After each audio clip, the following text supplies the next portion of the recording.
વિદ્યાર્થી મિત્રો, ધોરણ 9 વિજ્ઞાન ચેપ્ટર 4 પરમાણુનું બંધારણ, જેમાં આજે આપણે પરમાણુની વિભિન્ન કક્ષાઓમાં ઇલેક્ટ્રોનની સંખ્યા દર્શાવવા માટેના નિયમો વિશે માહિતી મેળવીએ. તો પરમાણુની જુદી જુદી કક્ષાઓ એટલે કે વિભિન્ન કક્ષાઓમાં ઇલેક્ટ્રોનની વહેંચણી બોહર અને બરી નામના વૈજ્ઞાનિકે સૂચવેલ. આ બોહર અને બરી નામના વૈજ્ઞાનિકે પરમાણુ છે એની જુદી જુદી કક્ષાઓમાં ઇલેક્ટ્રોન કેવી રીતે વહેંચાયેલા હોય છે એના માટેના નિયમો આપેલ છે.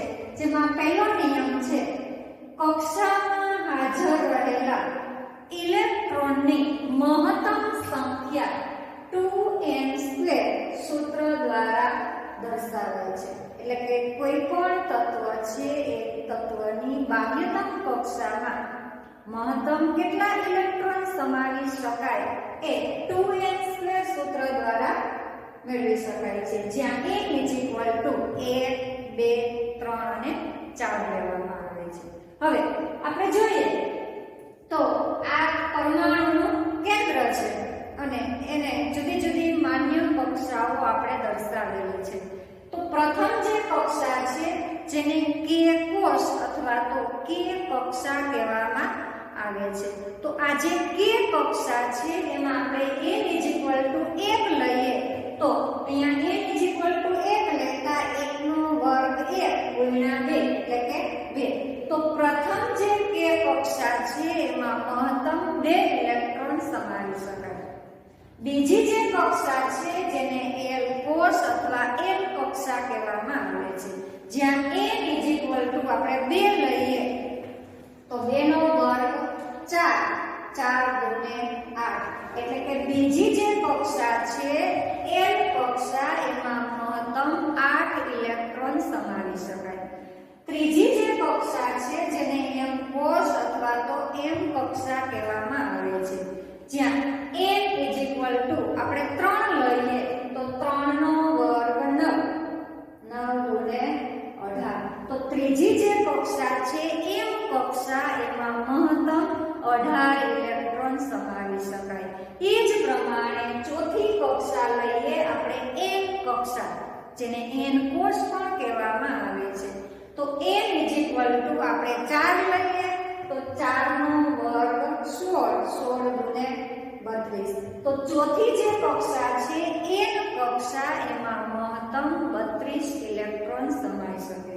આમ 4 કક્ષાઓ K, L, M અને N, જેમાં મહત્તમ 2, 8, 18 અને 32 ઇલેક્ટ્રોન સમાવી શકાય છે. આમ જુદી જુદી કક્ષાઓમાં મહત્તમ કેટલા ઇલેક્ટ્રોન સમાવી શકાય એ આપણે 2n² સૂત્ર દ્વારા મેળવી શકીએ છીએ. બીજો નિયમ છે સૌથી બહારની કક્ષામાં મહત્તમ 8 ઇલેક્ટ્રોન સમાવી શકાય. કોઈ પણ પરમાણુ છે એની બહારની કક્ષામાં મહત્તમ 8 ઇલેક્ટ્રોન સમાવી શકાય. 8 થી વધારે ઇલેક્ટ્રોન એની બાહ્યતમ કક્ષામાં સમાવી શકાતા નથી.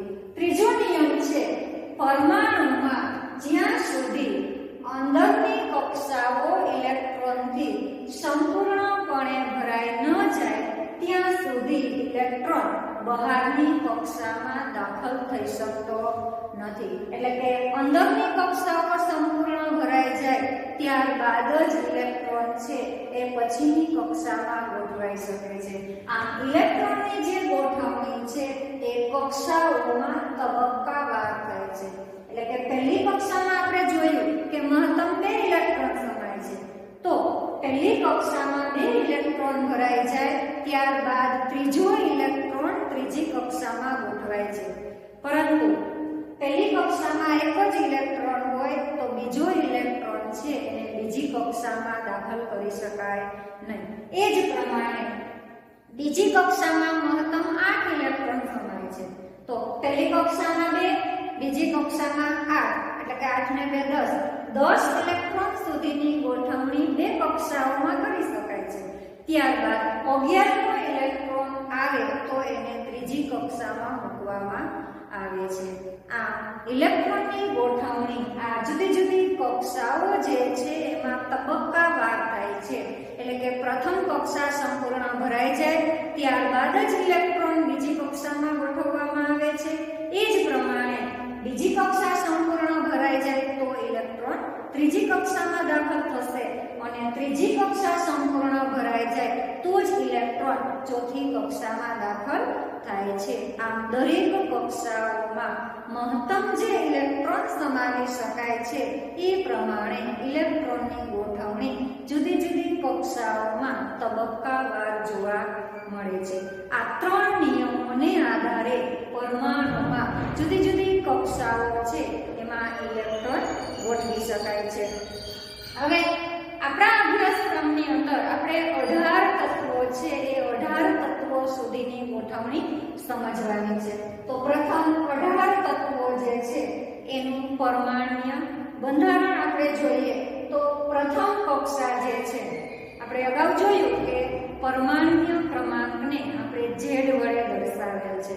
તો પ્રથમ 18 તત્વોના પરમાણ્વીય ક્રમાંક જે તમે 8મા ધોરણમાં શીખી ગયા છો તો 1 થી 18 તત્વોના પરમાણ્વીય ક્રમાંક તમને ખ્યાલ હોવો જોઈએ. પરમાણ્વીય ક્રમાંકને આધારે આપણે પરમાણ્વીય બંધારણ છે સમજી શકીએ છીએ. તો સૌપ્રથમ આપણે જોઈએ કે Z 1 એટલે કે પ્રોટોન 1 છે જેનો પરમાણ્વીય ક્રમાંક 1 છે. એવું પ્રથમ તત્વ જે આ વર્ત કોષ્ટકનું છે એ છે હાઇડ્રોજન જેનું પરમાણ્વીય ક્રમાંક 1 છે.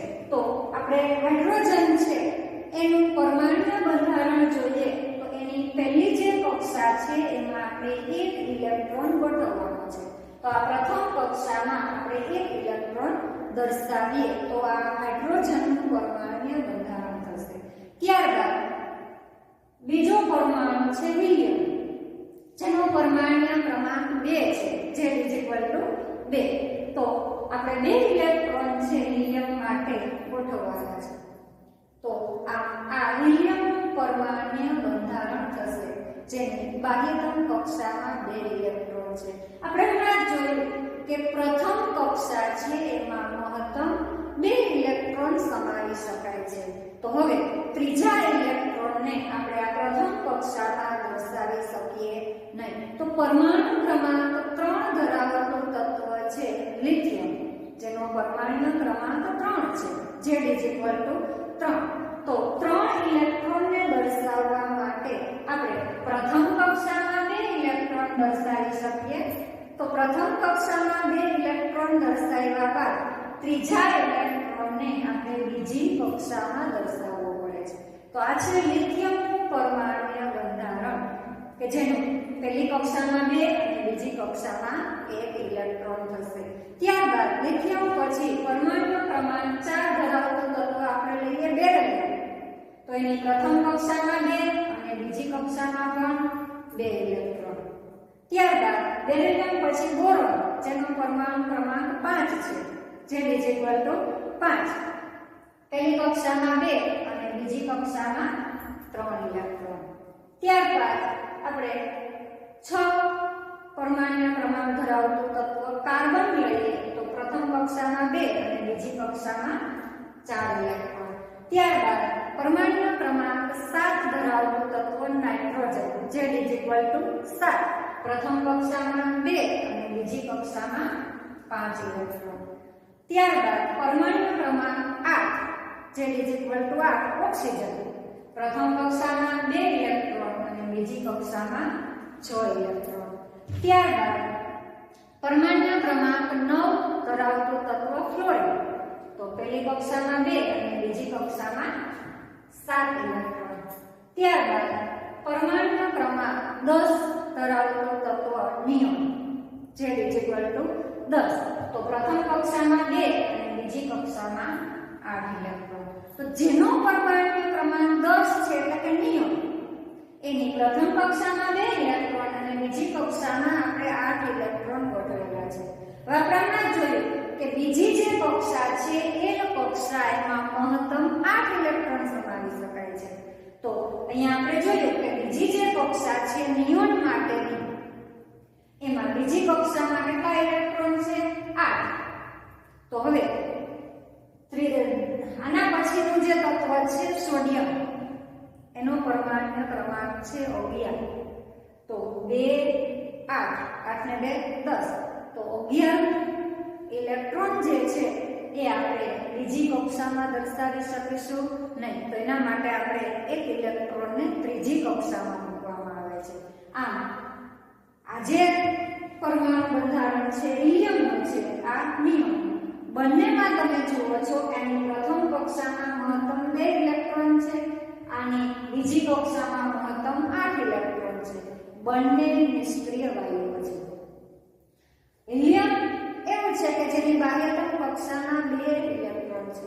બાકીના બધા જ નિષ્ક્રિય વાયુઓ એવા છે કે જેની બાહ્યતમ કક્ષામાં 8 ઇલેક્ટ્રોન જોવા મળે છે. તો હવે 11 પરમાણુ ક્રમાંક ધરાવતું તત્વ આપણે સોડિયમ લઈએ તો એની પ્રથમ જે કક્ષા છે એમાં આપણે 2 ઇલેક્ટ્રોન દર્શાવીએ.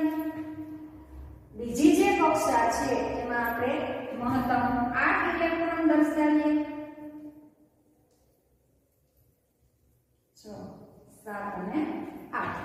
તો 8 ને 2 10. સોડિયમનો પરમાણુ ક્રમાંક છે 11. તો એક ઇલેક્ટ્રોનને આપણે ત્રીજી કક્ષામાં દર્શાવવામાં આવે છે. આમ સોડિયમ છે એનું પરમાણુ બંધારણ થશે 2 8 અને 1. 8 ને 2 10 10 ને 11. ત્યાર પછી 12 પરમાણુ ક્રમાંક ધરાવતું તત્વ છે મેગ્નેશિયમ, જેનો પરમાણુ ક્રમાંક છે 12. તો એની ઇલેક્ટ્રોન રચના થશે 2 8 2. 8 ને 2 10 10 ને 2 12. એટલે પરમાણુ ક્રમાંક 12 ધરાવતું જે તત્વ છે મેગ્નેશિયમ, એની બાહ્યતમ કક્ષામાં 2 ઇલેક્ટ્રોન થશે. ત્યારબાદ પરમાણુ ક્રમાંક 13 ધરાવતું તત્વ આપણે લઈએ તો પ્રથમ કક્ષામાં 2, બીજી કક્ષામાં 8 અને ત્રીજી કક્ષામાં 3. 8 ને 2 10 10 ને 3 13. આ પ્રમાણે આગળ પરમાણુ ક્રમાંક છે એ 14 ધરાવતું તત્વ આપણે લઈએ સિલિકોન. તો 14 માટે આપણે 2 8 8 ને 10 10 ને 4 14. 15 હોય તો બાહ્યતમ કક્ષામાં કેટલા થશે? 8 ને 2 10 10 ને 5 15. પરમાણુ ક્રમાંક 16 લઈએ તો 2 8 6. પરમાણુ ક્રમાંક 17 લઈએ તો 2 8 7. પરમાણુ ક્રમાંક 18 લઈએ તો 2 8 8. તો પરમાણુ ક્રમાંક 18 ધરાવતું તત્વ છે આર્ગોન, જેનો પરમાણુ ક્રમાંક 18 છે. પ્રથમ કક્ષામાં 2, બીજી કક્ષામાં 8 અને ત્રીજી કક્ષામાં પણ 8 ઇલેક્ટ્રોન. આમ આર્ગોન માટે ત્રીજી જે કક્ષા છે એમાં મહત્તમ 8 ઇલેક્ટ્રોન છે. તો આર્ગોન આપણે પરમાણુ બંધારણ જોઈએ તો 2 8 8. એટલે એની જે ત્રીજી કક્ષા છે એ પણ મહત્તમ ઇલેક્ટ્રોનથી ભરાઈ જાય છે. આપણે જોયું કે બાહ્યતમ કક્ષામાં મહત્તમ 8 ઇલેક્ટ્રોન હોય. તો આ જે આર્ગોન છે એ પણ નિષ્ક્રિય વાયુ છે.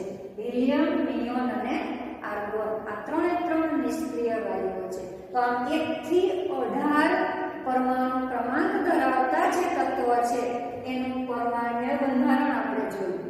હવે 18 કરતા આગળના પરમાણુ ક્રમાંક 18 કરતા આગળના જે તત્વો છે, દાખલા તરીકે પોટેશિયમ, જેનો પરમાણુ ક્રમાંક 19 છે. તો એની ઇલેક્ટ્રોન રચના આપણે કરવી હોય તો પહેલી કક્ષામાં 2, બીજી કક્ષામાં 8, ત્રીજી કક્ષામાં 8 8 ને 8 16 ને 2 18. હવે એનો પરમાણુ ક્રમાંક 19 છે. તો ચોથો જે ઇલેક્ટ્રોન છે એને ચોથી કક્ષામાં મૂકવામાં આવે છે. આમ પોટેશિયમ પછીના પરમાણુ ક્રમાંક 36 સુધીના જે તત્વો છે એને ચોથી કક્ષામાં મૂકવામાં આવે છે. પરંતુ આપણા અભ્યાસક્રમમાં 1 થી 18 તત્વો હોવાથી આપણે 3 કક્ષા સુધી ઇલેક્ટ્રોનની ગોઠવણી કરવાની છે. તો આમ પ્રથમ કક્ષામાં હાઇડ્રોજન અને હિલિયમ, બીજી જે કક્ષા છે એમાં લિથિયમ થી નિયોન સુધીના તત્વો, ત્રીજી જે કક્ષા છે એમાં સોડિયમ થી આર્ગોન સુધીના